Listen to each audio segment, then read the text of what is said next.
Hello, and welcome to Work, Life and Conspiracies, the podcast where we dive into the stories shaping our work, our lives, and sometimes the world in ways you wouldn't believe.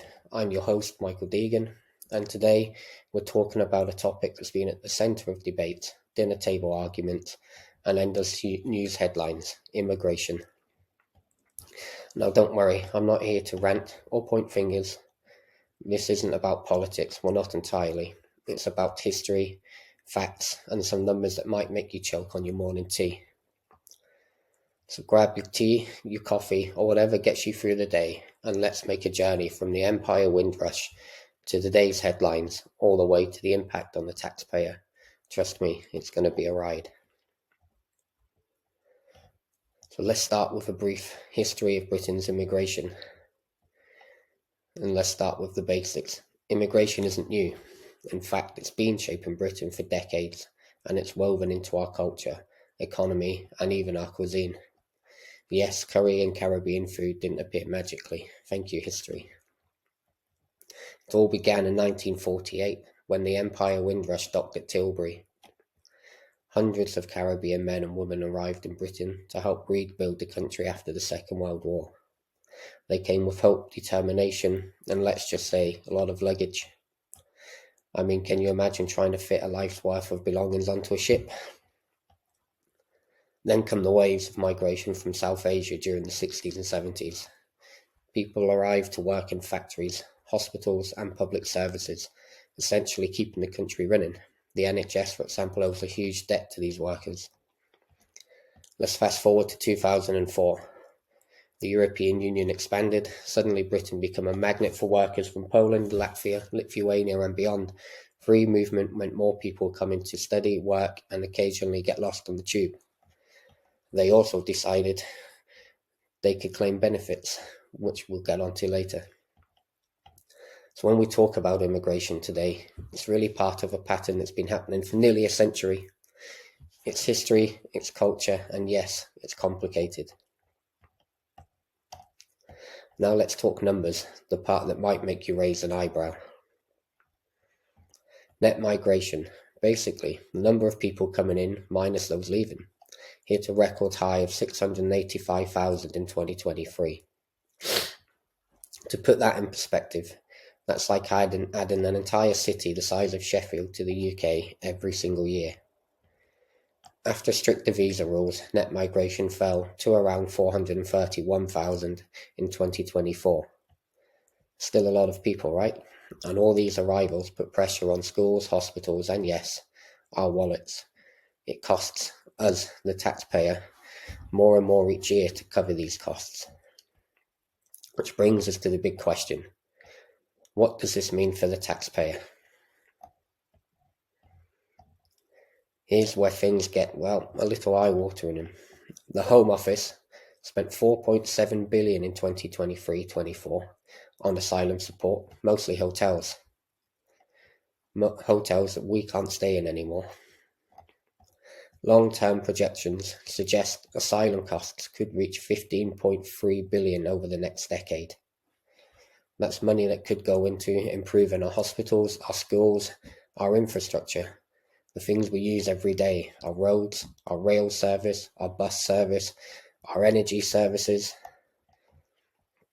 And get this, lifetime fiscal costs for migration could total 234 billion, which breaks down to around 8,200 per UK household. Yes, that's money out of your pockets to feed those that shouldn't be here. I'm not here to say immigration is bad, far from it, but when the numbers get this high, it's fair to ask, can the system really sustain our current numbers? Of course, numbers aren't the whole story. Immigration has real impacts on communities, some positive, some challenging. On the plus side, migrants bring culture, business and skills.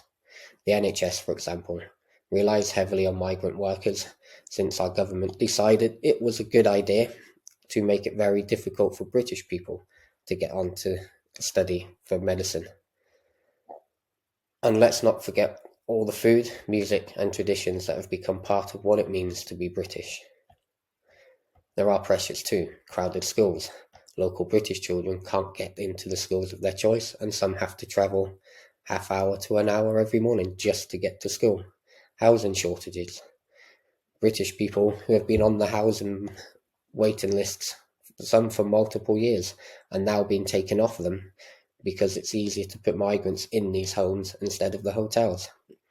And the longer wait for public services. These aren't just abstract numbers, they affect your daily life, your commute, and even the price of a pint you pay at the pub. So it's a balancing act. How do we maximise the benefits while managing the pressure? That's the real question. Here's where we stop for a moment and think, what's the takeaway? Can we sustain the current numbers we currently have? Can our school support what's going on with all these children coming in? They can't speak English, they refuse to speak English, which puts a strain on the teachers, which then has an impact on the British kids trying to study and learn, which we know they are failing miserably at. It all has a massive impact. And immigration has been part of Britain's story for decades. The country has benefited economically, socially and culturally. But the numbers today, hundreds of thousands arriving each year, billions in costs, are significant. They force us to ask, has immigration reached the level Britain can't sustain? Or is it just the next chapter in a story that's been unfolding for generations? There is no easy answer, but there are conversations we need to have, grounded in facts and not fear. These conversations should be open. We should be able to speak about this on social media, on our mainstream news channels, without being called racist, without being called bigots. But we're not allowed to do that, which then puts us in the predicament of, do we allow it to carry on? Now I'd like to hear from you and what you all think.